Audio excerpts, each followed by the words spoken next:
JWT.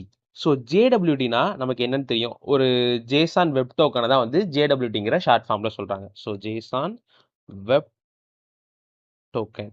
So இது எதுக்காக use ஆகுது அப்படின்னு கேட்டிங்கன்னா ஆத்தென்டிகேஷன் பர்பஸுக்கு யூஸ் ஆகுது. ஸோ மெயினாக 2 விஷயம் இருக்குது. ஒன்று வந்து ஆத்தென்டிகேஷன், இன்னொன்று வந்து ஆத்தரைசேஷன். ஸோ ஆத்தென்டிகேஷன்னா என்ன அப்படின்னா ஒரு யூசர் இருக்காருன்னா வச்சுக்கோங்களேன், அவர் வந்து வேலிடான யூசரா அப்படிங்கிறத செக் பண்ணுறது.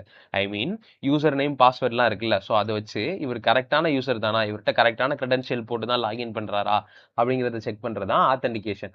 ஆத்தரைசேஷன் அப்படின்னா என்ன அப்படின்னு கேட்டிங்கன்னா இப்போ வந்து நான் ஒரு ரிசோர்ஸஸ் ஆக்சஸ் பண்ண ட்ரை பண்ணுறேன்னு வச்சுக்கோங்களேன். நான் வந்து ஒரு என் பாயிண்ட் ஆக்சஸ் பண்ண ட்ரை பண்ணுறேன்.